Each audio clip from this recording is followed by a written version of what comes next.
Hello everyone, आप सभी का स्वागत है स्टडी डायनेमिक्स में। और आज की वीडियो में हम लोग इंट्रोडक्शन टू पॉलिटिकल थ्योरी जो आपका सब्जेक्ट है, इसमें इंपॉर्टेंट क्वेश्चन देखने वाले हैं और यूनिट वाइज देखेंगे आपका। तो कोई भी क्वेश्चन जो है आपका मिस नहीं होगा। एज इट इज़ जो मैंने पहले भी आपका हिस्ट्री का कवर करवाया था, जिसमें मैंने जितने भी क्वेश्चन गेस किए थे, अगर आपने एग्जाम दिया था तो वहाँ पर ऑलमोस्ट सारे क्वेश्चन वहाँ पे आए हुए थे। तो आप इस पर ट्रस्ट कर सकते हो। बट अगेन वन थिंग जो मैं आप लोग को बोलना चाहूँगी कि जब अगर चीज़ें पसंद आती है तो वीडियो को लाइक करने में ज़्यादा कुछ नहीं जाता है। चैनल को भी सब्सक्राइब कर सकते हो आप, और जितना से जितना शेयर करोगे, और आप जैसे जो बच्चे हैं जो एग्ज़ाम की तैयारी कर रहे हैं और किसी भी तरीके से उनको हेल्प नहीं मिल पाती है, तो ये वीडियो उन तक पहुंचेगा। ठीक है, तो उनके लिए भी क्या हो जाएगा, कहीं ना कहीं उनको भी हेल्प मिलेगा। ठीक है, सो टाइम वेस्ट नहीं करेंगे, इधर उधर की बातें थोड़ी कम करेंगे। और ये वीडियो थोड़ा लंबा होने वाला है, इसलिए होगा क्योंकि इसको मैं हिंदी और इंग्लिश दोनों में कवर करूंगी। सो पहले मैं हिंदी वाला जो पार्ट है उसको डील करूंगी, हिंदी में आपको एक्सप्लेन करूंगी, एंड देन जो इंग्लिश वाला पार्ट है उसको भी अच्छे से एक्सप्लेन करूंगी। इसमें इंपॉर्टेंट क्वेश्चन जो है आपके बनेंगे, क्योंकि अगर एग्जाम आप दोगे तो पहला क्वेश्चन जो रहेगा आपको इसी यूनिट से रहेगा। First question most probable chance है आपको इसी यूनिट से रहेगा पहला क्वेश्चन। और ये क्वेश्चन आपको लॉन्ग में भी हो सकता है, शॉर्ट में भी हो सकता है। सो इसी ये वाला जो वीडियो है, इससे आपको एटलीस्ट 2 क्वेश्चन आने के चांसेस हैं। तो वीडियो को एकदम पेशेंस के साथ देखिएगा, क्योंकि बहुत सारी चीज़ें ऐसी है जो कि फैक्चुअल है आपको, जो कि हो सकता है कि इंटरेस्टिंग ना लगे। तो ये सब्जेक्ट आपका इंटरेस्टिंग हो ना हो, इससे आपका लेना देना नहीं है आपका, क्योंकि आपने इसको फिल कर रखा है और ये आपके एग्जाम में आने वाला है। सो उसी पर्पज से देखिएगा। और एक बार में नहीं समझ में आता है तो अगेन उसको वापस से देखिएगा, तो चीज़ें लर्न होगा। क्योंकि एक बार में नहीं होगा, टाइम अगर कम है तो जो है क्विक नोट्स अगर बनाना चाहते हो आप खुद का तो बना सकते हो। ठीक है, और कोई भी सजेशन अगर आपको लगता है कि ये चीज़ें लैक है, या फिर आप इसमें आपको लगता है कि इसमें ऐड करने की ज़रूरत है, तो वो भी आप सजेशन कर सकते हो। और अप्रिशिएट के लिए आप फ्री हो, अप्रिसिएशन भी कर सकते हो। सो स्टार्ट करते हैं। पहले देखते हैं जो सबसे पहला क्वेश्चन आपको यही पूछा जाएगा कि व्हाट इज़ पॉलिटिकल थ्योरी, राजनीतिक सिद्धांत क्या है, आपको इसका इंट्रोडक्शन कैसे लिखना है। या फिर क्वेश्चन जब आएगा तो आपको ऑलरेडी मैंने बताया है कि 5 क्वेश्चन आपको करना है, 10 क्वेश्चन होंगे जिसमें से 5 क्वेश्चन करना पड़ेगा, 90 मार्क्स के टोटल हैं। सो अगेन तभी लिख पाओगे जब आपको सारे क्वेश्चन के बारे में पता होगा। सो देखते हैं राजनीतिक सिद्धांत के बारे में देखा जाए तो ये राजनीतिक सिद्धांत है क्या। तो राजनीतिक सिद्धांत आपको राज्य सरकार और राजनीतिक संस्थाओं और उनकी कार्यप्रणाली का व्यवस्थित अध्ययन जो है, जब हम क्या करते हैं पॉलिटिकल थ्योरी में, क्या देखते हैं, जब हम स्टेट के बारे में, राज्य के बारे में, गवर्नमेंट के बारे में, राजनीतिक संस्थाओं के बारे में, जो आपको पॉलिटिकल इंस्टीट्यूशन है उसकी जब स्टडी करते हैं व्यवस्थित रूप में। ठीक है, ऐसा नहीं कि अनऑर्गेनाइज सिस्टम में कहीं से भी कुछ भी आप इन्फॉर्मेशन कलेक्ट कर रहे हो। जब सारी चीज़ों को एकदम कार्यप्रणाली के रूप में देखते हो, एकदम व्यवस्थित रूप से जब चीज़ों का अध्ययन करते हो, तो उसको ही राजनीतिक सिद्धांत बोला जाता है। राजनीति केवल आपको सत्ता प्राप्त करने का जो माध्यम नहीं है। तो बहुत बार अगर आपने सुना होगा तो politics all about the power ऐसे सुनते होगे कि इसमें हमेशा जो है सत्ता जो है पावर के लिए किया जाता है, या फिर आपको उसमें किस तरह से उसमें जो है वो एक दूसरे को दबाया जाए, या फिर उन सारी चीज़ों को कैप्चर किया जाए। बट राजनीति is not all about that. जो आप, क्योंकि आप पॉलिटिकल साइंस पढ़े तो आपको सारी चीज़ें क्लैरिटी होना चाहिए। राजनीति केवल सत्ता प्राप्त करने का माध्यम नहीं है, बल्कि समाज को सुचारू रूप से चलाने का एक साधन भी है। सो प्रॉपर तरीके से आपका सोसाइटी चल पाए, सोसाइटी में कोई तरह के जो कलेश ना हो, इन सारी चीज़ों को भी देखता है क्या आपका राजनीतिक सिद्धांत। चूँकि जैसा कि हमने पुस्तक पॉलिटिक्स, ठीक है, इस बुक के बारे में आप लोगों ने सुना होगा। ये पॉलिटिक्स बहुत पुराना बुक है, जिसको किसने लिखा हुआ है आपने, उसमें किसका एक स्टेटमेंट बहुत फेमस है, अरिस्टो का। ठीक है, अरिस्टोटल का एक फेमस है, मनुष्य एक सामाजिक प्राणी है। ठीक है, human is a social animal, बहुत बार आप लोगों ने सुना होगा। और इसका जो है और सोशल एनिमल है, ठीक है, और समुदाय में रहने उसकी ज़रूरत है। सो ह्यूमन के साथ एक जो है वो एक दिक्कत है कि वो अकेले नहीं रह सकता। अगर आपको लगता है कि कुछ इंसान आपको अकेले सर्वाइव कर जाते हैं, तो वो अकेले जो है आइसोलेशन में नहीं रह सकता, उसको किसी ना किसी इंसान की ज़रूरत पड़ती ही पड़ती है। ठीक है, किसी न किसी रूप में। सो जब उसको ज़रूरत पड़ती है तो उसी समुदाय को चलाने के लिए आपको सत्ता, न्याय और स्वतंत्र जो है आपको जुड़े विभिन्न मुद्दे उत्पन्न होते हैं। सो अगर कोई इंसान अगर आपको कम्युनिटी में रहेगा, समुदाय में रहेगा, तो वहाँ पे सत्ता, पावर होना चाहिए, जस्टिस भी होना चाहिए, न्याय होना चाहिए, स्वतंत्र, लिबर्टी होना चाहिए। अगर इन सारी चीज़ों का अगर प्रॉब्लम है, शॉर्टेज है, तो आपको वो अगेन सोसाइटी प्रॉपर्ली रूप से नहीं चल पाएगा। एग्जाम्पल के तौर पर अगर दूसरे देश के बारे में ही देख लो, पाकिस्तान में अगर देख लो, तो उसमें अगर आप क्या देखते हो कि वहाँ पे पॉलिटिक्स है, वहाँ पे चीज़ें हैं, बट जब न्याय की बात आती है, जस्टिस की बात आती है, तो नहीं हो पा रहा था। इसलिए वहाँ पे कुछ ना कुछ किसी न किसी फॉर्म में आप वहाँ पे देखोगे कि चीज़ें अनस्टेबल है। इवन अगर आपने रिसेंटली नेपाल में भी देखा था, तो जब सारी चीज़ें अगर नहीं अवेलेबल होती है, तो लोग क्या होते हैं, फिर आपको उस विद्रोह के फॉर्म में आपको चीज़ें उत्पन्न होती है। राजनीतिक सिद्धांत में इन मुद्दे पर विचार किया जाता है, एक आदर्श समाज का दिशा तय करने में मदद करता है। सो एक आइडियल सोसाइटी के बारे में जब बात करते हैं, एक आदर्श सोसाइटी के समाज के बारे में जब बात करते हैं, तो इन सारी चीज़ों के लिए आपको पॉलिटिकल थ्योरी की, जो आपको राजनीतिक सिद्धांत की ज़रूरत पड़ती है। अब राजनीतिक सिद्धांत समाज की राजनीतिक घटनाओं को प्रक्रियाओं का वर्णन करता है, व्याख्या करता है, विश्लेषण करता है। इसमें आपको कमियां जो होती है उसको दूर कर जो उसमें उपाय भी बताता है। सो पॉलिटिकल सिद्धांत, अगर पॉलिटिकल थ्योरी के बारे में अगर पढ़ोगे आप या राजनीतिक सिद्धांत के बारे में, तो जनरली नहीं कि आपको बस इसमें राजनीति चीज़ें, इवन इसमें आपको ये भी बताया जाता है कि अगर समाज में किसी भी तरह का आपको प्रॉब्लम है या आपको समस्या है, उसका उपाय कैसे निकाला जाए। और जब अगर आप राजनीतिक सिद्धांत के बारे में देखते हो तो इसका इतिहास बहुत पुराना माना जाता है। 2400 वर्ष अधिक पुराना है, ये बहुत लंबे समय से चला आ रहा है, जिसमें आपको विभिन्न दार्शनिक, समाजशास्त्री और जो आपको राजनीति जो आपको से जुड़े नेताओं जो है उन्होंने योगदान दिया है। समय समय पर सामाजिक आर्थिक बदलावों के कारण जो है राजनीतिक सिद्धांत में भी निरंतर परिवर्तन हुआ। तो ऐसा ही आपने सुना होगा कि कोई भी चीज़ें परमानेंट नहीं होता, चीज़ें आपका टाइम के साथ बदलता है। तो जब हम राजनीतिक सिद्धांत के बारे में भी देखते हैं तो निरंतर इसमें जो परिवर्तन आता गया है, जैसे जैसे आपको समाज बदलता गया, समय बदलता गया है। इस प्रकार से अध्ययन विभिन्न धाराओं में बटा जाता है। सो जब हम लोग बात करते हैं पॉलिटिकल सिद्धांत के बारे में, तो इसमें इसको स्टडी करने का जो इसको पढ़ने का तरीका है, इसको भी अलग अलग धाराओं में बांटा गया है, जिसमें आपने पारंपरिक, जिसको क्लासिकल बोला जाता है या फिर आपको ट्रेडिशनल बोला जाता है। इसमें जो भी थिंकर होते हैं, जो एक फिक्स उनका नॉर्म होता है, उनको लगता है कि जो पुरानी चीज़ें हैं वही चीज़ें चलती आनी चाहिए। एक आपको होते हैं उदारवादी, ठीक है, एक मार्क्सवादी होते हैं, एक व्यवहारवादी होते हैं, एक समकालीन होते हैं। सो उदारवादी में आपको जो लिबरल होते हैं उनका नाम आएगा, मार्क्सिस्ट आपको मार्क्सवादी में आएंगे, व्यवहारवादी में आपको जो बिहेवियरल चीज़ों पे बात करते हैं, और समकालीन में कौन आते हैं आपको, जो कंटेम्प्रेरी होते हैं। सो यही विचारधाराओं पे क्या करते हैं हम, पॉलिटिकल साइंस है, इसको हम लोग डिफरेंट पार्ट में डिवाइड कर रखा है और इसी हिसाब से हम चीज़ों को पढ़ते हैं। अब राजनीतिक सिद्धांत का लिटरल मीनिंग, अगर क्योंकि वहाँ पे आपको एग्जैक्ट मीनिंग, यही मीनिंग आपको लिखना पड़ेगा। अगर आपको सवाल आता है कि राजनीतिक सिद्धांत क्या है, पॉलिटिकल थ्योरी क्या है, तो इसको आप डिफाइन किए, इसका परिभाषा दीजिए, तो ये परिभाषा आपको लिखना है वहाँ पे। राजनीतिक सिद्धांत को दो भाषाओं से मिलकर बना हुआ है, 2 शब्दों से मिलकर बना हुआ है, ठीक है, भाषाओं ने 2 शब्दों से मिलकर बना है। तो राजनीति और सिद्धांत दोनों को जब आप अलग करोगे तो राजनीति प्लस सिद्धांत हो जाएगा। तो राजनीति जो शब्द है वो आपका ग्रीक भाषा है, ठीक है, यूनानी शब्द है, जिसका अगर लिटरल मीनिंग देखा जाए तो ये क्या आपको कौन से शब्द से निकला हुआ है, पॉलिस, ठीक है। सो पॉलिस से लिया गया, जिसका अर्थ नगर राज्य होता है। सो यहाँ पे जब आप लिखोगे तो यही लिखोगे, राजनीतिक सिद्धांत जो है 2 शब्दों से मिलकर बना है, राजनीति और सिद्धांत, जिसमें जो आपको राजनीति है वो आपको ग्रीक जो यूनानी शब्द है उससे निकला हुआ है, और लिटरल मीनिंग कौन सा आपका इसका, पॉलिस है, और इसका अर्थ क्या होता है, नगर राज्य, ठीक है।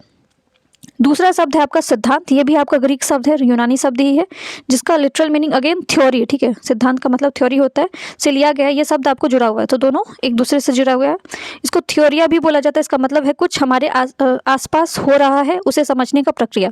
सो मतलब जब आप अगर इसको पूरा दोनों को शब्द को मिला दोगे, अगर नगर राज्य के आसपास होने वाली चीज़, अगर आप जो जहाँ भी आसपास रह रहे हो, जो भी स्टेट में रह रहे हो, जहाँ भी रह रहे हो, तो उसके आसपास जो भी गतिविधियाँ हो रही है, जो भी आपको प्रॉब्लम चल रही है, उसके बारे में जब समझते हो तो इसको ही क्या बोला जाता है, आपको राजनीतिक सिद्धांत बोला जाता है।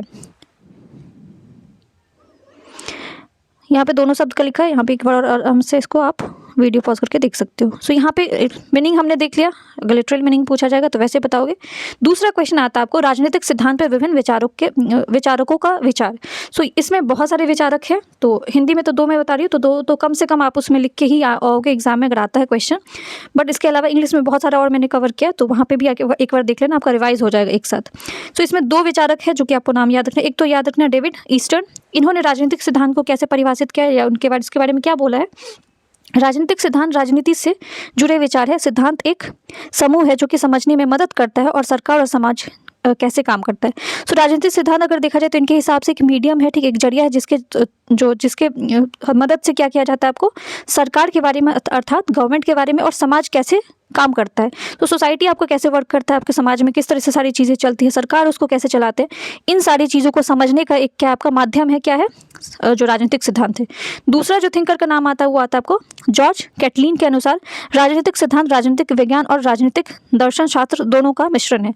सो इन्होंने बोला है कि आपको जो राजनीतिक विज्ञान है मतलब पॉलिटिकल साइंस है और पॉलिटिकल फिलॉसफी है, दोनों का मिश्रण है, दोनों मिल के बना हुआ है। सो ये कुछ अलग नहीं है, इसमें हम दर्शन शास्त्र को भी समझते हैं और जो विज्ञान है राजनीतिक विज्ञान है उस दोनों को चीज़ों को, उस दोनों के मिश्रण को समझते हैं। ये किसका कथन है, ये जॉर्ज कैटलिन के अनुसार है, ठीक है। अब यहाँ पे ये क्वेश्चन आपको फुल फ्लेज, अगर आप मैंने कल ही बताया था, जो क्वेश्चन एनालिसिस किया था उसमें बताया था मैंने आपको कि पॉलिटिकल साइंस में आपको एक साथ 3 क्वेश्चन मिल जाते हैं, तो उसको अलग अलग करके आप लिख सकते हो। तो जब आपको पूछा जाएगा कि आपने अगर राजनीतिक सिद्धांत को बता दिया, उनका उसका अर्थ बता देते हो, या फिर पॉलिटिकल थिंकर्स उससे कौन कौन जुड़े हैं उसके नाम बता देते हो, तो फिर आपको दूसरा क्वेश्चन यही बनेगा कि इसका विशेषताएं क्या है, क्यों इतना ज़रूरी है आपको इसके बारे में पढ़ना, इसके क्या फीचर्स है। सो पहला है आपका व्यक्तिगत चिंतन और परिकल्पना। राजनीतिक सिद्धांत में आपको व्यक्तिगत चिंतन और परिकल्पना की महत्वपूर्ण भूमिका होती है। सो इवन जो आपको व्यक्तिगत मतलब आप जो एक पर्सनैलिटी के बारे में भी पढ़ते हो, जैसे अगर जो आप रॉल्स के बारे में पढ़ोगे, मार्क्स के बारे में पढ़े हो, तो एक प्रॉपर पर्सनैलिटी, एक प्रॉपर एक इंसान के बारे में आप पढ़ रहे हो। यह विचारधारा विकास में व्यक्ति की सोच, अनुभव और दृष्टिकोण को दर्शाता है। तो जब आप पढ़ते हो, चाहे आप रॉल्स के बारे में पढ़ते हो या मार्क्स के बारे में पढ़ते हो, तो उससे उनकी एक विचारधारा के बारे में आपको पता चलता है। उससे आपको पता चलता है कि उनका अनुभव उस समय काल में कैसा रहा होगा, उन्होंने कैसे चीज़ों को देखा होगा, उनका क्या विजन रहा होगा, उनका क्या दृष्टिकोण रहा होगा, उनका क्या थॉट रहेगा। तो ये सारी चीज़ें आपको दर्शाता है और इवन उस समय के समाज के बारे में आपको बहुत अच्छे तरीके से जानकारी मिलती है। राजनीतिक विचार जैसे प्लूटो, अरस्तु, मैकियावेली आदि के बारे में समय सामाजिक राजनीतिक संदर्भ के अपनी व्यक्तिगत धारणाओं को प्रस्तुत किया जाता है। ये विचार केवल अपने समय के समस्याओं को समाधान नहीं खोजते के, बल्कि भविष्य के लिए भी दिशा निर्देश करते हैं। तो अगर देखा जाए तो आज अभी भी आपको अरस्तु के बारे में पढ़ रहे हो, मैकियावेली के बारे में पढ़ते हो, या फिर जो आप प्लूटो के बारे में किसी के बारे में पढ़ रहे हो, इट मीन्स कि उन्होंने जो उस टाइम पे आपको सोल्यूशन दिए थे, उन्होंने जो समस्या का समाधान दिया था, वो कहीं ना कहीं आज भी समाज में लागू है। इसीलिए उनके बारे में हम पढ़ते हैं और उस चीज़ को हम क्या करते हैं, खासकर जो पॉलिटिकल थिंकर्स बनते हैं, जो आपको जो इसी चीज़ से, इस फील्ड से जुड़े होते हैं, उनको सजेस्ट किया जाता है कि आप जो है उनके बारे में पढ़ के आओ। इसलिए बताया जाता था कि उस टाइम में उस समय में उन्होंने जो समस्या का समाधान निकाले थे, वो कहीं ना कहीं उनके जो समाधान थे वो आज भी हमारे सोसाइटी में, आज भी हमारे पॉलिटिकल सिस्टम में कहीं ना कहीं उसका यूज़ होता है। सो पहला यही था कारण, ये विशेषता इसका। दूसरा है आपको व्यक्ति, समाज और इतिहास की व्याख्या।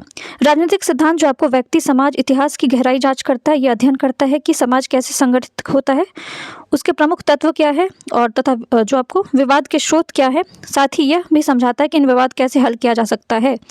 तो अगर देखा जाए तो आपको राजनीतिक सिद्धांत जो आपको उस समय का समाज, व्यक्ति, उसको गहराई से जांच करता है, उसको स्टडी करता है, समझता है। फिर आपको कैसे चीज़ों को संगठित करना है, ऑर्गेनाइज करना है, ये भी हमें बताता है।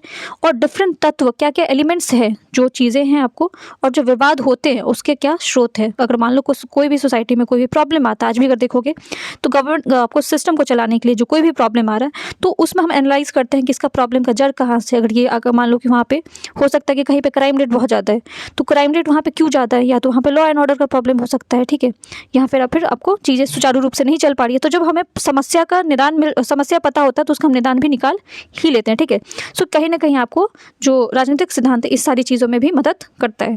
नेक्स्ट आपको विषय विशेष पर आधारित सिद्धांत। राजनीतिक सिद्धांत अक्सर आपको विशिष्ट विषयों पर आधारित होता है, जैसे कि न्याय, स्वतंत्रता, समानता आदि।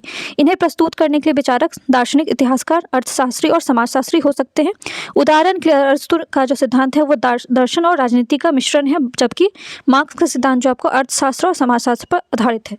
सो अगर देखा जाए तो ये आपको बस पॉलिटिकल साइंस को एज ए पॉलिटिकल साइंस, आपको राजनीतिक शास्त्र नहीं पढ़ना है, ये आपका मिश्रण हो जाता है बाकी जो आपके सब्जेक्ट्स हैं। इसका बेस्ट एग्जांपल, बेस्ट उदाहरण अगर देखा जाए, यहाँ पर अरस्तु का नाम दिया गया कि इन्होंने राजनीति को बस राजनीति के रूप में नहीं पढ़ा था, ठीक है, इन्होंने इसमें दर्शन को भी मिलाया था, मतलब फिलॉसफी को भी साथ में लेके चल रहे थे। तो दोनों को अलग नहीं रखा है इन्होंने।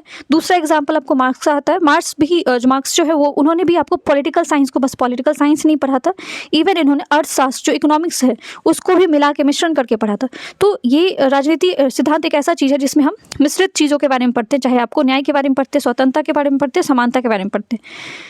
फोर्थ इसका फीचर आपका सामाजिक परिवर्तन के जो आपका साधन है। राजनीतिक सिद्धांत केवल आपको तथ्यों की व्याख्या तक सीमित नहीं है, बल्कि सामाजिक परिवर्तन के लिए भी साधन भी सुझाते हैं। सुधार, क्रांति और संरक्षण जैसे तरीकों की सिफारिश करते हैं। जैसे कि जो लस्की ने कहा था कि उन्हें उद्देश्य ये निर्धारित करना है कि क्या होना चाहिए, इस प्रकार से आपको राजनीतिक सिद्धांत न केवल वर्तमान स्थितियों का विश्लेषण करता है, बल्कि भविष्य के जो आपको संभावनाएं हैं उसका भी पता लगाता है। तो यहाँ पे अगेन एग्जांपल, अगर देख रहे हो हर पॉइंट में आपको किसी न किसी का नाम लिखा हुआ है। पहले वाले पॉइंट में भी आपका नाम लिखा हुआ था, दूसरे अभी जो मैंने लास्ट पॉइंट आपको बताया तो उसमें भी मार्क्स का नाम था, उसके अलावा अरस्तु का नाम था। तो ऐसे नाम आपको लिखना है वहाँ पे। सो फोर्थ वाला जो सामाजिक परिवर्तन के साधन जो आपको राजनीतिक सिद्धांत है, वो कहीं ना कहीं अगर समाज में हमें कोई बदलाव लेके आना है तो इसका हम अच्छे तरीके से क्या कर सकते हैं, यूज़ कर सकते हैं। इससे इसी का जो आपको अगर क्रांति को लेके आना है, चीज़ों को बचाना है, सुधार लाना है, सो इसका इस्तेमाल किया जाता है कि इसका राजनीतिक सिद्धांत का, जैसे कि लस्की ने कहा ना, इसे उद्देश्य जो निर्धारित किया जाता है कि क्या होना चाहिए, आपके सोसाइटी में क्या होना चाहिए, आपको क्या-क्या जो है बदलाव लाना है, किस तरह से आपको स्थितियों को बदलना है। सो अगर मान लो आपको न्याय व्यवस्था बदलना है, तो न्याय व्यवस्था अगर बदलना है तो आपको पहले न्याय प्रणाली समझना पड़ेगा, और जो राजनीतिक सिद्धांत है वो कहीं न कहीं आपको न्याय प्रणाली को समझने में भी मदद करता है। अगर आपको स्वतंत्रता अपने जीवन में लेके आना है, तो आपको पता होना चाहिए लिबर्टी क्या होता है। अगर लिबर्टी आपको पता ही नहीं है, आपको स्वतंत्रता पता ही नहीं क्या होता है, तो फिर आप उसका यूज़ कैसे करोगे, उसको समझोगे कैसे? अगर आपको पता ही नहीं कि आपका जो है वो राइट्स क्या है, आपका जो आधार क्या है समाज में, तो ये सारी चीज़ें आपको कौन समझाता है? तो ये राजनीतिक सिद्धांत समझाता है। क्वेश्चन जो इसका पॉइंट 5 है आपका, विचारधाराओं का समावेश। सो राजनीतिक सिद्धांत में अगर देखा जाए तो आपको बहुत सारे विचारधारा है, महत्वपूर्ण स्थान होता है, जैसे कि उदारवाद है, मार्क्सवाद है, समाजवाद है, जैसे कि विचारधारा ये इन सिद्धांतों से प्रतिबिंबित होते हैं, और ये विचारधारा न केवल राजनीतिक विमर्श को समृद्ध करती है, बल्कि विभिन्न दृष्टिकोण को, समस्या को समाधान खोजने में मदद करती है। इस प्रकार से आपको विचारधारा का समावेश राजनीतिक सिद्धांत का बहुआयाम माना जाता है। तो राजनीतिक जो आपको सिद्धांत है, इसमें आपको बहुत सारे विचारधारा है, और हर जो स्टूडेंट होता है या फिर आपको हर इंसान होता है, उसका कोई ना कोई विचारधारा होता है। कोई आपको उदारवाद हो सकता है, कोई मार्क्सवाद हो सकता है, कोई समाजवाद हो सकता है। आप भी जब इस सब्जेक्ट को मेन सब्जेक्ट लोगे तो आपको भी इसमें से एक कोई ना कोई फील्ड चूज़ करना पड़ेगा, एक विचारधारा को लेके चलना पड़ेगा। सो ये विचारधारा आपको समाज को चलाने में, और जो आपका एक दृष्टिकोण है किसी चीज़ को लेके, उसको विकसित करता है। अब इसके अलावा अगर देखा जाए तो ये भी आपका जो पहले हमने देख लिया कि क्या-क्या चीज़ें हैं, अब इसका नेचर कैसा है, ठीक है? इसमें हम लोग क्या-क्या चीज़ें देखते हैं। सो राज्य और सरकार की प्रकृति को समझना है। तो सबसे पहले अगर देखा जाए तो जो आपको राजनीतिक सिद्धांत है वो किस चीज़ में मदद कर रहा है आपको? राज्य और सरकार की प्रकृति को समझना। आपका सरकार किस तरह से काम करता है, आपका राज्य में क्या-क्या चीज़ें हैं, उद्देश्य जो आपका कार्यप्रणाली किस तरह से चलता है। ये सिद्धांत बताता है कि राज्य के क्यों अस्तित्व में है, ठीक है? इसका क्या कार्य है, इसे जो आपको संचालित कैसे किया जाए। उदाहरण के लिए आपको लॉक और रूसो के सिद्धांत राज्य की उत्पत्ति और उसके उद्देश्य की व्याख्या करते हैं। सो रूसो और अगर देखा जाए लॉक ने किसकी बात की है, को राज्य की उत्पत्ति के बारे में बात की, स्टेट कैसे इमर्जेंस हुआ था, उसका फिर किस तरह से बनता है, कैसे चीज़ें चलती है। तो किसी राज्य को चलाने के लिए सुचारू रूप से क्या क्या चीज़ें होना चाहिए, ये सारी चीज़ें आपको कहाँ पे पता चलता है, ये राजनीतिक सिद्धांत में पता चलता है। नेक्स्ट है आपका सामाजिक और राजनीतिक व्यवस्थित को जोड़ना। सो राजनीतिक सिद्धांत आपको समाज की वास्तविकता को और आदर्शों के बीच में संबंध स्थापित करता है। ये सिद्धांत आपको समझने में समाज को आदर्श कैसा जो आपका आइडियल समाज कैसा होना चाहिए इसके बारे में बताता है। इसके अलावा अगर देखा जाए उदाहरण आपको दिया है गांधीवाद सिद्धांत, सत्य और अहिंसा के आदर्श का सामाजिक व्यवस्था से जुड़ता है। सो देखा जाए तो कहीं ना कहीं आपको सामाजिक और राजनीतिक दोनों के बीच में क्या करता है, एक ब्रिज के फॉर्म में करता है। जैसे कि अगर जो आपका पुल होता है वो दो जगह को दो छोर को क्या करता है, जोड़ता है। वैसे ही जो आपका राजनीतिक सिद्धांत है वो भी दो विचारधाराओं को भी जोड़ सकता है। और जो सोसाइटी में अगर बहुत सारे अगर गैप आ जाते हैं, अगर देखोगे तो बहुत सारे अब देखोगे कि बहुत जगह जो है वो चीज़ें सुचारू रूप से नहीं चल पा रही है, तो वहाँ पे आपको वो चीज़ों को मदद करता है प्रॉब्लम सॉल्व करने में। यहाँ पे एग्जाम्पल गांधीवाद का सिद्धांत का लिया गया है। सो गांधीवाद सिद्धांत में अगर आप देखोगे सत्य और अहिंसा पे बहुत ज़्यादा क्या दिया है, जोर दिया गया है। और उन्होंने बात किया कि आपको सोसाइटी को बहुत अच्छे तरीके से चलाना है तो सत्य का हमें सहारा लेना पड़ेगा। इवन जब आपका जो आंदोलन हुआ था, राष्ट्रीय आंदोलन हुआ था, वहाँ पे भी इन्होंने सत्य और अहिंसा का ही क्या किया था, जो है वो यूज़ किया था। थर्ड है आपको व्यक्ति को अधिकार और कर्तव्य के प्रति जागरूक करना। तो अवेयरनेस का भी काम करता है राजनीतिक सिद्धांत। आपको व्यक्ति को उसके अधिकार के बारे में बताता है, कर्तव्य के बारे में बताता है, स्वतंत्रता, समानता, न्याय के बारे में जागरूक करता है। अगर आपको आप जागरूक ही नहीं हो, आपको पता ही नहीं स्वतंत्रता क्या है, समानता क्या है, आपका कर्तव्य क्या है, तो फिर आप सिद्धांत को नहीं समझ सकते हो। तो ये सिद्धांत कहीं ना कहीं आपके जो बेसिक नॉलेज है, जो आपको नहीं जो चीज़ें पता है, उस आपका कहीं ना कहीं समझ को डेवलप करता है। यह सिद्धांत आपको बताता है कि एक नागरिक के रूप में व्यक्ति की भूमिका क्या होनी चाहिए, कैसे समाज के प्रति जिम्मेदार बनाया जा सकता है। उदाहरण के लिए जॉन रॉल्स का न्याय का सिद्धांत समानता और न्याय के लिए महत्व को रेखांकित करता है। सो जॉन रॉल्स का अगेन एग्जाम्पल दिया गया है कि न्याय का सिद्धांत जो अगर देखोगे जस्टिस सिस्टम के बारे में इन्होंने बताया है। सो सारी जो चीज़ें हैं, अगर आप अपना अधिकार मांगने के लिए जाते हो, या फिर आप अपने आप को बताते हो कि मैं यहाँ का सिटीजन हूँ या फिर नागरिक हूँ, तो नागरिक होने के साथ साथ आपका जो राइट्स, आप अधिकार के लिए तो लड़ लोगे, बट आपका क्या ड्यूटी है ये भी आपको कौन बताता है, तो ये आपको जो है राजनीतिक सिद्धांत बताता है। समाज और आर्थिक समस्याओं का समाधान। तो राजनीतिक सिद्धांत आपको समकालीन समस्या जैसे कि गरीबी, भ्रष्टाचार, जातिवाद, पर्यावरण संकट का विश्लेषण करने में जो आपको समाधान के लिए वैकल्पिक तरीके सुझाता है। उदाहरण के लिए मार्क्सवादी जो आपका सिद्धांत है वो आर्थिक असमानता को दूर करने के लिए है, जो आपका साम्यवादी व्यवस्था का प्रस्ताव करता है। तो देखा जाए तो आज के समय में जो कंटेम्प्रेरी टाइम है, अभी का जो समकालीन समय है, अभी भी बहुत सारी समस्या चल रही है समाज में, जैसे गरीबी का हंगर, जो आपको पॉवर्टी का प्रॉब्लम है, भ्रष्टाचार करप्शन सबसे बड़ा प्रॉब्लम है, जातिवाद, आपको वर्ण व्यवस्था अभी भी कहीं ना कहीं जो है आपको बहुत जगह आपको ये सारी समस्या देखने को मिलती है, पर्यावरण संकट चल रहा है। तो राजनीतिक सिद्धांत का इस्तेमाल यहाँ पे भी किया जा सकता है। यहाँ पे भी आप जो है इन सारी चीज़ों को, जैसे कि मार्क्सवादी का है, तो अगर आपको सोसाइटी में बहुत ज़्यादा क्या हो रहा है, डिस्क्रिमिनेशन हो रहा है, या फिर आपको देखोगे कि एक जो वर्ग है वो बहुत ज़्यादा पैसा वाला बनते जा रहा है, क्लास सिस्टम आपको बहुत ज़्यादा स्ट्रांग हो रहा है, तो वहाँ पे मार्क्सवादी सिद्धांत का इस्तेमाल किया जा सकता है। वहाँ पे जो आपका समानता अगर नहीं है सोसाइटी में, तो समानता लाया जा सकता है इस सारे सिद्धांतों का जो है वो अच्छे तरीके से समझ के, ठीक है। फिफ्थ, आपको सामाजिक परिवर्तन और सुधार के लिए मार्गदर्शन। राजनीतिक सिद्धांत केवल वर्तमान स्थिति के लिए व्याख्या सीमित नहीं है, ये आपको सामाजिक परिवर्तन सुधार के लिए भी मार्गदर्शन प्रदान करता है। ये आपका इंग्लिश में, हिंदी में था, तो इसमें अगर आपको और लगता है कुछ एक्स्ट्रा ऐड करना है तो आप मुझे बता सकते हो, बट इतना मोर देन इनफ है। अब इसमें 5-5, 6-6 पॉइंट अगर लिखोगे, एक्सप्लेन करते हो ऐसे ही जैसे मैंने बताया, तो फिर आपके मार्क्स कहीं नहीं जाएंगे, आपको मिल जाएंगे, ठीक है। अब यहाँ से इंग्लिश में देखते हैं, इंग्लिश में आपका क्या है, इंट्रोडक्शन देखते हैं। सबसे पहले पॉलिटिकल थ्योरी जो है वो आपका क्या चीज़ है। So political theory is a branch of political science. ये पॉलिटिकल साइंस का ही एक जो है वो भाग है, that seek understanding of, analyze, interpret the ideas of, principle, concept of, shape of political system, governance, societal organisation.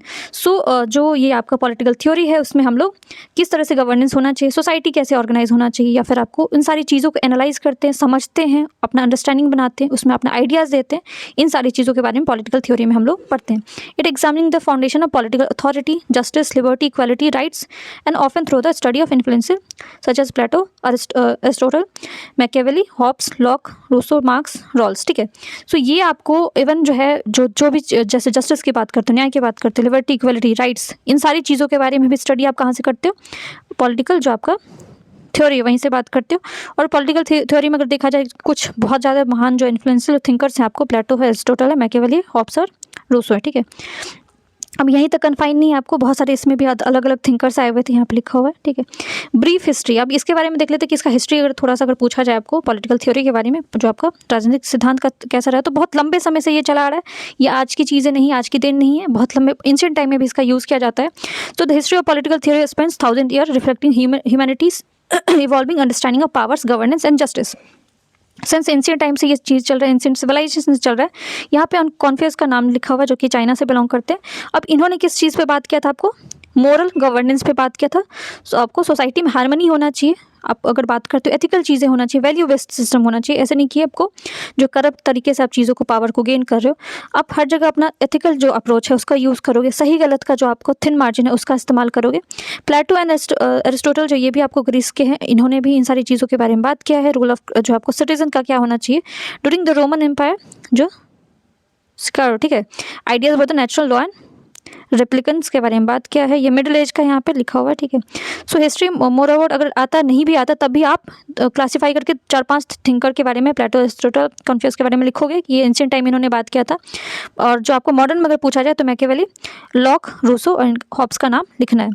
Again अगर इससे थोड़ा ज़्यादा अगर आपको लिखना है 19वीं सेंचुरी में कौन कौन किन्होंने आपको पॉलिटिकल थ्योरीज के बारे में ज़्यादा जो काम किया था, तो इसमें आपको कार्ल मार्क्स का नाम लिख सकते हो, जॉन स्टुअर्ट मिल का लिख सकते हो, जॉन रॉल्स का लिख सकते हो।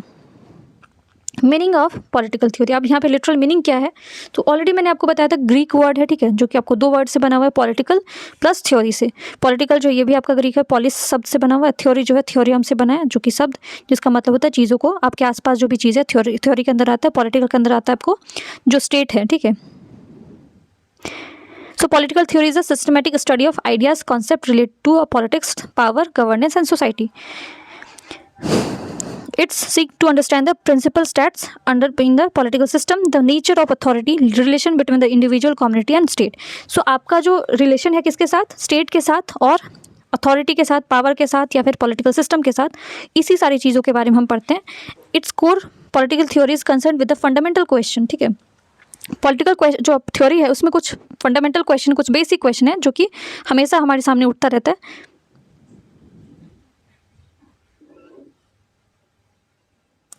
हमारे सामने हमेशा उठता रहता है। सबसे पहले तो यही रहता है कि व्हाट इज़ जस्टिस, न्याय क्या है, what is purpose of government, जो गवर्नमेंट बनती है उसका पर्पस क्या होता है, how should be a power distribute, जो पावर है आपका सत्ता जो है इसको किस तरह से डिस्ट्रीब्यूट करना है, कैसे लोगों के बीच में इसको बांटना है, what rights and the freedom should be individual have. So जब व्यक्तिगत हम लोग आधार के बारे में बात करते हैं, राइट्स के बारे में बात करते हैं, तो ये किस तरह से होना चाहिए, किसको कितना राइट मिलना चाहिए कि नहीं मिलना चाहिए, ये राइट्स देता है कौन है, तो ये सारे सवालों के जवाब आपको पॉलिटिकल जो थ्योरी है वहीं से मिलते हैं। ठीक है, तो ये कहीं ना कहीं आपको चीज़ों को एक्सप्लोर करने में, एनालाइज करने में, कंटेम्प्रेरी थॉट्स जो है उसको डेवलप करने में हेल्प करता है। सो थ्रू द इसको अचीव कैसे किया जाता है, तो नॉर्मेटिव ऑफ क्रिटिकल अप्रोच है, दो अप्रोच है। ठीक है, एक नॉर्मेटिव है जो कि आपको जो चीज़ें चला आ रहा है ना उसी के हिसाब से आप चलोगे, इसमें ज़्यादा फेरबदल नहीं करोगे। जैसे कि पॉलिटिकल थ्योरी में सिर्फ मल्टीपल पर्पस है। नॉर्मेटिव में क्या होता है कि it evaluates how society is ought to be organise, offering vision, ideal system and ethical framework of governance. Normative में वही ना जो चीज़ें आपको पहले से चली आ रही है, जो आपके घर में कुछ ऐसे नॉर्म्स होंगे कि सुबह 5 बजे उठना है या 4 बजे उठना है या 7 बजे उठना है, तो ये नॉर्म्स आपका फिक्स है कि आपको डेली उठना पड़ेगा। अब कभी कभी संडे को आप इससे थोड़ा हो सकता है लेट उठ जाओगे, बट नॉर्म्स एक बना दिया गया कि आपको इतने बजे घर आना है। सो ये फॉलो होते जाएगा। ठीक है, जनरेशन टू जनरेशन आ जाता है ये चीज़ें। तो जब हम पॉलिटिकल थ्योरीज के बारे में बात करते हैं तो वहाँ पे एक नॉर्म्स होता है कि हमको इसी तरह से चीज़ों को लेके चलना है, ये पॉलिटिकल थिंकिंग होना चाहिए, एथिकल फ्रेमवर्क को क्या करना है, हमें फॉलो करना है। बट एनालिटिकल में जो होता है उसमें क्या किया जाता है, चीज़ों को एग्जामिन किया जाता है, एक्जिस्टिंग जो पॉलिटिकल स्ट्रक्चर, आइडियोलॉजी है, प्रैक्टिस है, उसको क्रिटिक किया जाता है, उसको अंडरस्टैंड किया जाता है। अब जो पहला था नॉर्मेटिव था, उसको एज इट इज उस चीज़ों को आप उसमें कोई क्वेश्चन नहीं कर रहे, जो भी चीज़ें उसको आप आंख बंद करके फॉलो कर रहे हो। बट सेकंड वाले एनालिटिकल में क्या कर रहे हो, चीज़ों को आप क्वेश्चन कर रहे हो, पूछ रहे हो कि ये चीज़ें कैसा है, ये स्ट्रक्चर कैसे बना, आइडियोलॉजी कैसे, इसको प्रैक्टिस कैसे करना है। फिर जब क्रिटिकली आते हैं, थर्ड वाला आता है, it challenge the assumptions, power dynamics, injustice of an advocating for a social change. तो यहाँ पे आप वहाँ पे आपने बात किया सेकंड वाले में, थर्ड वाले में क्रिटिकली वाले में आप क्या करते हो, चीज़ों को बदलने की कोशिश करते हो। यहाँ पे आप एडवोकेट करते हो, आपको लगता है कि सोसाइटी में कुछ चीज़ों को चेंज करना है, तो उसके लिए आप क्या करते हो, जो है अपना आवाज़ उठाते हो। तो ये थर्ड वाले में होगा। ठीक है, तो ये तीनों अप्रोचेज आपको याद रखना है। एक नॉर्म्स वाला है जिसमें आप जो चीज़ें चला आ रहा है, जो पारंपरिक रूप से चीज़ है उसको ही फॉलो कर रहे हो। एनालिटिक में क्या कर रहे हो, आप चीज़ों को देख रहे हो, उसके बारे में पूछ रहे हो आप। और थर्ड वाले में जो क्रिटिकली है वहाँ पे सारी चीज़ों को बदलने की भी कोशिश आप कर रहे हो। नेचर ऑफ पॉलिटिकल थ्योरी, ये क्वेश्चन आपका पूछा गया था 2 से 3 साल पहले में भी, ये हो सकता है इस बार भी आपको पूछ दिया जाए कि पॉलिटिकल थ्योरी का नेचर क्या होना चाहिए। सो political theory can be understood through it's की फीचर्स। ठीक है, फंक्शन होते हैं इसके। सो नेचर का मतलब यही होता है कि पॉलिटिकल थ्योरी के बारे में जब हम पढ़ते हैं तो इसमें आपको क्या क्या चीज़ें दिखता है। ठीक है, सो सबसे पहला क्या है, ये इंटरडिसिप्लिनरी अप्रोच है। जब भी हम पॉलिटिकल थ्योरी के बारे में देखते हैं तो इसको एकदम आइसोलेशन में नहीं देखना है, इसको आप बाइफरकेट करके नहीं देख सकते। आपको नहीं लग सकता कि इसको एकदम साइड में एक सब्जेक्ट के जैसे नहीं देख सकते हो, क्योंकि जब भी हम पॉलिटिकल थ्योरी के बारे में बात करते हैं इसमें आपको बहुत सारे सब्जेक्ट अलग तरीके से दिखते हैं। जैसे फिलोसफी के बारे में दिखते हैं, दार्शनिक शास्त्र के बारे में दिखते हैं, इतिहास भी, हिस्ट्री भी आपको दिखता है, इकोनॉमिक्स भी दिखता है आपको, सोशियोलॉजी भी दिखता है, एंड लॉ के बारे में भी आप चीज़ों को पढ़ते हो। सो ये एक सब्जेक्ट नहीं है, इंटरडिसिप्लिनरी है, मतलब इसमें आपको बहुत अलग अलग जो है विषयों के बारे में क्या होता है, अप्रोच लेके चलना पड़ता है। किसमें, पॉलिटिकल थ्योरी में। It integrate the diverse perspective to address the complex question about the power, governance and society. तो सबसे बड़ा कॉम्प्लेक्स क्वेश्चन होता है कि आपको कैसे सोसाइटी को चलाना है, गवर्नेंस कैसा होना चाहिए, पावर कैसे डिस्ट्रीब्यूट होना चाहिए, सोसाइटी में आपको जो लॉ सिस्टम कैसा होना चाहिए, इन सारी चीज़ों का आपको क्या मिलता है, यहाँ पे ज्ञान मिलता है। तो इसीलिए पहला अगर पूछा जाए नेचर कैसा है, तो ये इंटरडिसिप्लिनरी है, मतलब एक सब्जेक्ट नहीं है ये, आपको इसमें मल्टीपल सब्जेक्ट आपको क्या है इसी में आके मिल जाते हैं आपको, फिलोसफी है, हिस्ट्री है, इकोनॉमिक्स है। सेकेंड है आपको normative and prescriptive. Political theory is not just a descriptive, it's deeply concerned with the how things ought to be, evaluate the political system, policies, practice based on ethical principle offering the justice, equality and freedom. So ये ऐसा नहीं कि कोई रटा हुआ चीज़ है जिसको आप समझ जाओ, बस इसको पढ़ लोगे। इवन इसको आपको को रिलेट करना पड़ता है, इसको समझना पड़ता है, आपके प्रेजेंट लाइफ से इसको रिलेट करना पड़ता है। अगर मान लो आपने जस्टिस के बारे में पढ़ा, आपने अगर न्याय के बारे में पढ़ा, अगर आपने न्याय पढ़ते हो, अब आसपास देखो कि न्याय को लेकर क्या क्या चीज़ें आपको जो है वो प्रैक्टिस किए जा रहे हैं, न्याय आपको किस तरह से चल रहा है, न्याय को लेके आपको कौन कौन से अप्रोच यूज़ किए जाते हैं। न्याय जस्टिस की बात करते हैं, टाइप्स ऑफ जस्टिस के बारे में आप देखोगे, अलग अलग जस्टिस होता है। इक्वालिटी के बारे में जब बात करते हैं तो इक्वालिटी के साथ इक्विटी के बारे में भी बात किया जाता है। फ्रीडम के बारे में जब बात करते हो तो फ्रीडम भी दो डिफरेंट टाइप्स के होते हैं। So it's not only about the reading. ठीक है, इसमें ऐसा नहीं कि बस आप सब्जेक्टिव नॉलेज ले लोगे और उसके बाद चीज़ें आपका सॉल्व हो जाएगा। Even you have to know about everything, कि इसको कैसे हम चीज़ों को कनेक्ट कैसे करें सोसाइटी में, इसको एवेलुएट कैसे करें, इसको समझे कैसे। अगर आप कल को कोई आपको पोस्ट दिया जाता है तो उसको कहाँ पे ऐसे इस्तेमाल कर सकते हो, उसको कैसे प्रैक्टिस कर सकते हो, उस पॉलिसीज़ में कैसे लेके आ सकते हो। सो ये आपका सेकेंड है। Conceptual clarity, it focus clarify the political concepts such as liberty, equality, justice, authority and democracy. By defining, analyzing these concepts, political theories provide a framework understanding the political life.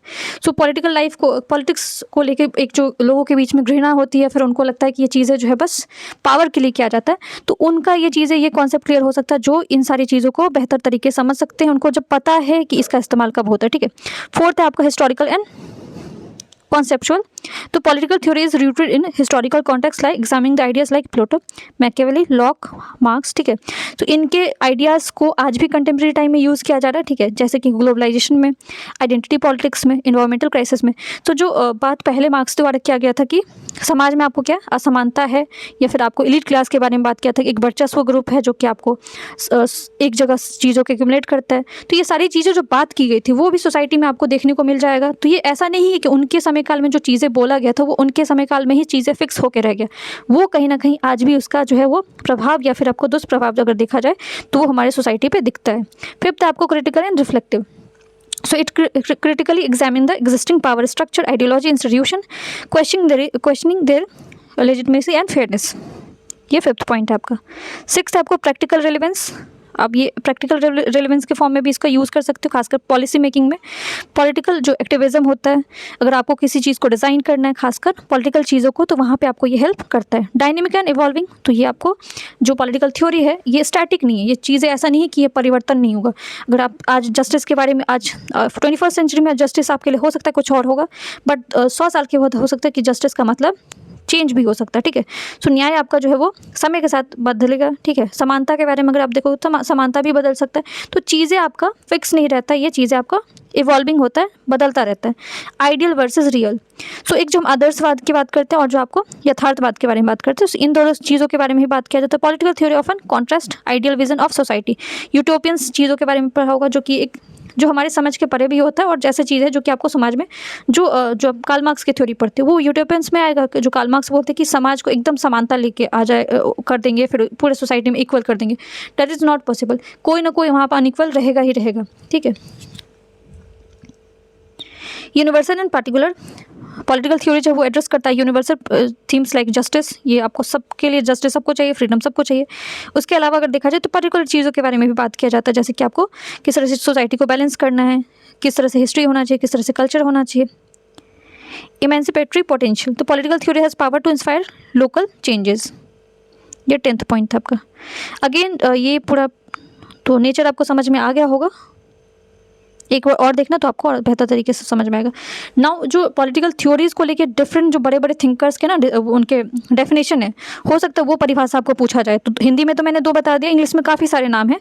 सो नाम आपको at least नाम तो याद रखना पड़ेगा. कुछ इसमें से अगर एज इट इज़ लाइन नहीं भी याद रहता, क्योंकि पॉसिबल नहीं कि सारी लाइन्स आपको याद रहे, बट एक आइडिया आप ले सकते हो कि किसने क्या बोला है. जैसे कि डेविड हिल जो है वो क्या बोलते हैं, पॉलिटिकल थ्योरी क्या है, is a network of concept generalisation about the political lives. जो डेविड हेल है वो बोलते हैं पॉलिटिकल थ्योरी जो नेटवर्क है आपका कॉन्सेप्ट का, जनरलाइजेशन का. इसमें आपको आइडियाज़ के बारे में बात किया, एजम्पशन के बारे में बात किया, स्टेटमेंट के बारे में बात किया कि नेचर कैसा होना चाहिए, पर्पस क्या होना चाहिए. गवर्नमेंट जो स्टेट अगर बनाया जाता है, सोसाइटी बनाया जाता है, तो उसके पीछे पर्पस क्या है, क्यों बनाया गया, उसका नेचर किस तरह से होना, प्रकृति जो उसका कैसा होना चाहिए, क्या स्टेटमेंट यूज किया जाना चाहिए. Political capabilities of human beings, इसको भी चेक किया जाता है किसके द्वारा, पॉलिटिकल थ्योरीज के द्वारा. तो राजनीतिक सिद्धांत कहीं ना कहीं आपको आइडियाज़, समाज, अगर देखा जाए सरकार, किस तरह से चीज़ें चलनी चाहिए. तो ये नाम आप लिखोगे डेविड हिल ने पॉलिटिकल थ्योरी के बारे में क्या बोला है, और ये कम से कम 4 से 5 नाम आपको याद होने चाहिए. सेकेंड आपको एंड्रयू हैकर के बारे में बोला जाता है. सो इनके हिसाब से पॉलिटिकल थ्योरी राजनीतिक सिद्धांत क्या आपको. So political theory is the study of concept of principle that's people use to describe, explain the, evaluate the political events and institution. जो संस्था है आपको, पॉलिटिकल संस्था है, जो पॉलिटिकल इवेंट्स है, जो क्या पॉलिटिकल चीज़ें घटित हो चुका जो घटना है, उसका जब इवैल्यूएशन करते हो, उसका जब आप उसको जब समझते हो, उसको जब आप पूरे इस तरह से विश्लेषण उसकी करते हो, उसी को क्या बोला जाता है, पॉलिटिकल थ्योरी बोला जाता है. ये एंड्रयू हैकर ने बोला. जॉर्ज सेवन ने क्या बोला आपको, political theory is quite simply man's attempt to understand the solve the problems of his group's life, organization and discipline investigation of political problems. तो कहीं ना कहीं जो पॉलिटिकल प्रॉब्लम्स है उसको समझना, उसको इन्वेस्टिगेट करना, उसको सॉल्व करना जो है, ये कौन बोल रहा है आपको, जॉर्ज सेवन बोल रहे हैं. किसके बारे में, पॉलिटिकल थ्योरी के बारे में. सेल्डम वॉलिन ने क्या बोला, political theory is attempt to understand the political lives, means of achieving them and relation between the two, ठीक है। तो ये दो लोगों के बीच में आपका क्या है, संबंध है, दो चीज़ों के बारे में संबंध इन्होंने बताया। पॉलिटिकल लाइफ के बारे में, जिसमें आप कुछ चीज़ों को अचीव करते हो, नॉलेज अचीव करते हो, समझते हो, चीज़ों को एक्सप्लेन करते हो। पॉलिटिकल वर्ल्ड के बारे में जो है वो जानकारी आप इकट्ठा करते हो। ये जॉन रॉल्स का नाम पक्का पक्का याद रखना, इनका नाम आप कहीं भी नहीं छोड़ के, कुछ नाम है जो कि आपको याद वहाँ पे लिखना है। जॉन रॉल्स ने पॉलिटिकल थ्योरी के बारे में क्या हुआ, राजनीतिक सिद्धांत के बारे में। So study of basic structure of society, its major institution and principle of justice should be govern. कुछ नहीं याद है तो जॉन रॉल्स से आप जस्टिस याद रखना और न्याय याद रखना, ठीक है। सो इन्होंने न्याय व्यवस्था, अगर उन्होंने बात किया कि पॉलिटिकल थ्योरी जनरली आपका क्या है, जब हम बेसिक स्ट्रक्चर, आधार जो भूत है चीज़, आपको फंडामेंटल चीज़ें हैं सोसाइटी के लिए जो चाहिए, जैसे कि बिना न्याय के आपको कोई समाज नहीं चल सकता है। सो इन्होंने समाज में जो न्याय किस तरह से होना चाहिए, न्याय प्रणाली कैसा होना चाहिए, इसी को इन्होंने पॉलिटिकल थ्योरी समझाया या बताया है। लियो स्ट्रॉस जो है, इन्होंने पॉलिटिकल थ्योरी को अटेम्प्ट किया है, truly know both nature of political things and right to खुद, ये राइट, सही और गलत क्या है, जो आपको किस तरह से पॉलिटिकल ऑर्डर होना चाहिए, तो ये सारी चीज़ों के बारे में लियो स्ट्रॉस ने बात किया। सीवी मैकफर्सन ने क्या बात किया, political theory is a systematic analysis of political concept, ideology, institution with the aim understanding improving the political condition of humanity. So आपको मानवतावाद जो है उसको सुधारने के लिए आपको कौन कौन से कॉन्सेप्ट चाहिए, कौन कौन से आपको ज्ञान चाहिए, कौन से विचारधारा होने चाहिए, कौन से आपको संस्था होने चाहिए, इन सारी चीज़ों को समझ को ही इन्होंने क्या बोला, पॉलिटिकल थ्योरी। किसने बोला, सीवी मैकफर्सन ने बोला। 8 है आपको हेनन एड्रेस ने बोला, political theory is a concern with the human condition and public realm exploring the act together create a sustain common world. So सतत जो आपका समाज है उसको बनाने के बारे में बात किया हनन, और यही बोलते हैं कि यही आपका पॉलिटिकल सिद्धांत है। बर्लिन का नाम याद रखना है आपको। पॉलिटिकल थ्योरी इनके हिसाब से क्या है, so political theory is the examination of the fundamental concept principles that underlie the political system and the exploration of values that should be guide political action. So जो आपका पॉलिटिकल एक्शन, जो आपको राजनीतिक आपकी जो प्रतिक्रिया है उसको क्या करता है, कंट्रोल करता है पॉलिटिकल थ्योरी, उसको समझाता है, वो बताता है कि आपको किस तरह से समाज में आपके कौन कौन से प्रिंसिपल, आपके सिद्धांत क्या होने चाहिए, आप किस तरह से आपका जो आदर्शवाद अब कितना है, आपके अंदर वैल्यू कैसे है, ये सारी चीज़ें बात करते हैं। इनके बारे में किसने बात किया, बर्लिन ने बात किया, जीन हैम्बेल्टन, ठीक है। So political theory is a critical study of principle practice that govern organization functioning of political communities, improve the way with the people together.